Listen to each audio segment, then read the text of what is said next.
Hi, my name is Carly Howard, and I am going to be talking about my reflection on Nursing 662, which is assessment and evaluation in nursing education.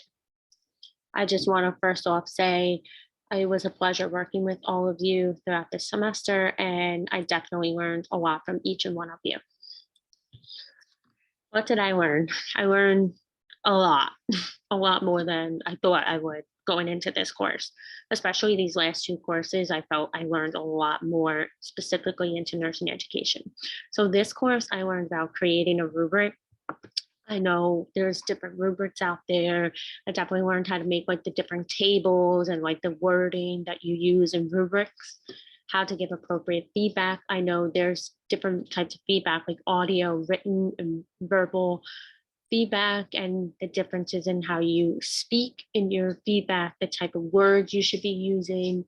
And with audio, you want to be careful with your tone of voice because some people can take that, differently. So that way, giving feedback is very, very important in how you use your tone and words. I learned the difference between analytic and holistic rubric. I learned how like an analytic rubric specifically identifies and assesses the components of a finished product, where it goes very specific into like, okay, we're looking at this and assessing this, where the holistic rubric assesses the entire student works as a whole. Like, how did they do? Like, what did they achieve? And like, are they, meeting the rubric criteria, where analytic is like, okay, are they meeting this category, this category? And I learned there are many different evaluation tools. Like, it's not just, looking at the student or the person. Like, there's surveys, like you can have the student or the participant like fill out a survey, observation, like in the clinical setting as a clinical instructor, or if you're doing a mock code, you're assessing that specific individual and their behavior and how they learn. And then there's case studies, like you can have the students or participants do different case studies where you can look into evidence-based practice and how like this could be applied to whatever implementation. And then there's focus groups, like for example, when you're doing a simulation, you have different groups of students. Like you can have new nurses, old nurses. You can have sometimes at my hospital we have the residents jump on our mock codes and stuff and simulations, and it's actually interesting to work with other people outside of registered nurses.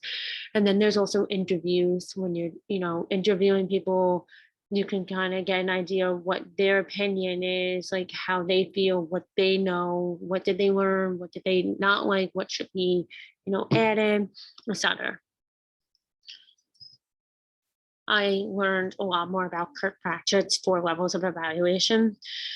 I remember like each week we were doing, the challenges, like evaluation challenge 1 and so on, and then writing the paper. I feel that really prepared me for writing the paper because I was able to get the professor's feedback on like, oh, you should do this, this is great, maybe adding this, and all the references I got. So Kirkpatrick's, I learned, reaction is like, what did the learner think? Like, for example, what I was saying with surveys, like, what did they think? And it's good to get these learners' feedback because it can help going forward. And then there's the learning. How can you test if the learner learned the knowledge and skills? And then there's behavior. Are the participants behaving differently as a result of the training? For instance, if you're doing a mock code on like I work in labor and delivery, for example, if you do a mock code on shoulder dystocia, how are the participants from that training doing in the actual real life scenario of a shoulder dystocia? Are they doing the right maneuvers? Do they feel comfortable, confident? And then there's results. What is the ultimate impact of the change behavior from the learning impact on the organization? So what we brought and implemented, and how did the learners react to this? How did they behave to this? Did they learn a lot? Can we move forward with this proposal?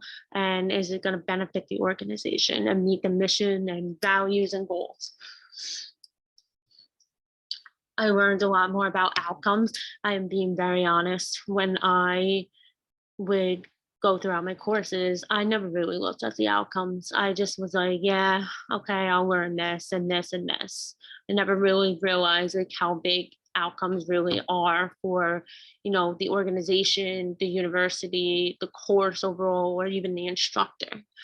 So definitely learn the importance of learner outcomes. Like the learner outcomes are to the student specifically. Are they, and also as well as the course, like did the course, meet the learner outcomes? So I have this nice little picture here that I really thought was like, this really helped. Like you have the learning outcomes of the unit or the lesson, the course, and those outcomes meet the end of program outcomes. So the end of program outcomes is the big overall, this is what's going to happen. For example, for like Excelsior for masters or any BSN program, the student will graduate and be able to, apply evidence-based practice into the clinical setting and, meet this requirements. And the thing is with end of program outcomes, this is what, gives that university or, accreditation. My journey from start to finish, I kind of, went into all that. I remember when I first started with the Excelsior College, I, was taking pathology, pharmacology, and it wasn't so much nursing education courses. And I saw, this past semester, I learned from this one and curriculum development. I definitely learned a lot more how to be a nurse educator, how important these little things are on syllabuses and proposals and the rubrics and evaluation. There's so much to it that I had no idea, and I'm like kind of mind blown like how much these little details come such a long way. And I'm looking forward to capstone. I already have my idea and I'm excited to move forward with doing that. I added this little quote here because, I want to be a nurse educator. Actually, fun fact, before I wanted to become a nurse, I wanted to be a teacher. And, I always liked the bedside with nursing and everything. And just, I always love learning. And, with nursing, you're continuing to learn and everything. And I know Nurse Blake is, I've gone to one of his shows and I thought it was pretty funny. But this quote, nurses support their young. And I find this so true, especially with nursing education. Like we want to see our nurses and the people we teach grow. Like we don't want to, bring anybody down. We don't want to be negative. We want them to learn. We want them to feel confident and, pat themselves on the back and be like, I did this, and, all this together with positive attitude and supporting each other and teamwork actually incorporates into patient safety and quality improvement. So that's it for my presentation. And I just want to thank you again. And I hope, this is my first time making a Zoom thing. So I hope this works out.